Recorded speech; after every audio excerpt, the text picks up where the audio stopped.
Hello everybody and welcome on board this contest yacht for a quick look around her interior in virtual reality. So what does that mean to you? Well, that means you can look around where you like, when you like. All you need to do is click and drag or swipe your screen up, down, left or right, and you can look around and hopefully appreciate excuse me, what it feels like to be on this boat without actually being here.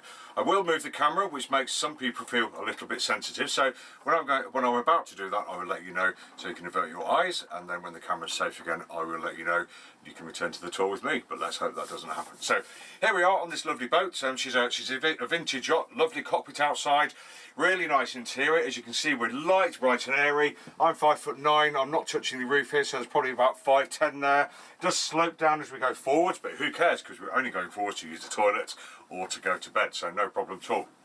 Big windows, the high coach roof does give you a nice height down here, as I mentioned, so we're light, bright and airy. We've got a nice upholstery down here, very recent. We've got nice carpet down here, very recent. So we're feeling kind of a little bit contemporary on an older yacht. We've got double sockets everywhere. This boat has a flat screen and a sound bar sitting there. We have what I think is some laminate down here. So feeling really nice. Now as you come through the companionway, nice and easy to get through. You're over the galley where you're sitting, so somewhere to make your coffee and tea, etc., cup of soups, all that kind of stuff. Nice and safely using the sink and passing backwards and forwards through the companionway to the cockpit. Very nice.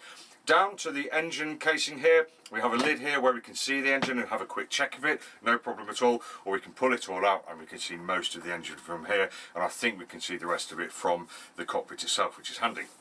On the left hand side here, the port side, we've got the L-shaped galley here, we've got the sink, we've got cupboards, we've got shelves, we've got a 2-burner stove here as well, so everything I think you'd need to knock up those little snacks and dinners at sea, etc.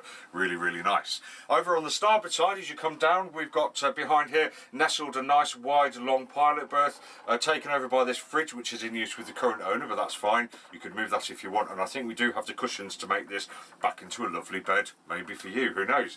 And moving forwards, you can see we've got the nice chart table here. We have an air fryer on this boat, which more and more people are taking to, which is very interesting. We'll report on that on another video.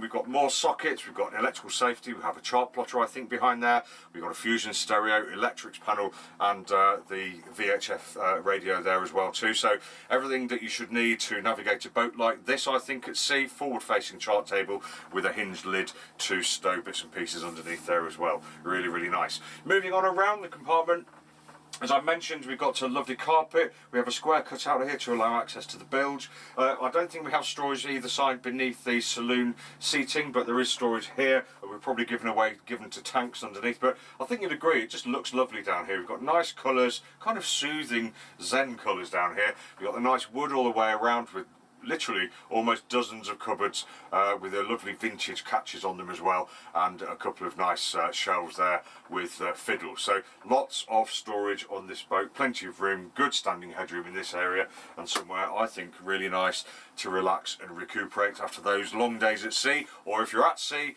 plenty of space to just get yourself sorted out and get this boat sailing. Really, really nice, and I bet she sails well.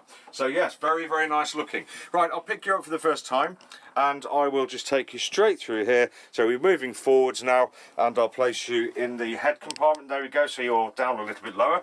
And as you can see, as we walk in here, I'm just stooping underneath to get in here, but once I'm in, we're up again. We've got a nice hatch here which gives us the extra head height. On the starboard side here, we've got a nice cupboard. We've got two crew drawers here, one for every member of the crew, a shelf above here. We have got lots of windows on this boat, which is lovely. That's why we're so light and airy. We've got light and airy. Nice lobby space here, so if you want privacy for the heads, then we're going to close this door. Here we go. Or if you want to, if you're occupying the front cabin and you want a bit of privacy, the doors do close like that, no problem. Manual head with the valves, the inlet and the outlet valves readily available behind it, which is lovely. You're sitting on the port side, facing to starboard. That may bother you, it may not, I don't know. Just thought I'd let you know. Couple of cupboards above the head as well for all your bits and pieces. And I think there would have been a pull-out sink here once. but it looks to me that that's long gone. Could be reinstated without too much trouble, I think, if you really want to sink in this area. But let's pick you up and just place you, if I can, sort of in the forward cabin. I don't want you to fall over. You're on a soft furnishing, otherwise known as a duvet. But you can see we've got a nice, long, reasonably wide berth here. So you're up, you're through this aperture here, you're turning around, you're pushing your feet down the other end, and I think you're then in for a nice, comfortable, nice and sleep. Snug at that end because the coach roof drops down to the foredeck, but your feet are only going to be down there unless you want your head at that end, in which case you won't be able to sit up in bed. I don't think there'll be much sitting up in bed reading here, but generally speaking, it's for sleeping, looks nice and cosy, and I'm sure will be really comfortable if you're staying on board. How nice is that? Okay then, we'll pick you up again, and I'll just take you forwards, and I'll plonk you right there, where I'll just sum up by saying that this has been Tim from Boatshed Yacht Brokers, just taking you for a quick tour around the interior of this Contest 30 contest yacht. If you'd like any more information, or if you'd like to see other boat reviews, just go to our YouTube channel, where you'll find all sorts of boat reviews, from the smallest little fishing boats to the biggest, poshest and most expensive boats in Brighton Marina, and probably in Sussex as well in the UK. So thanks for watching. See you again next time. Take care.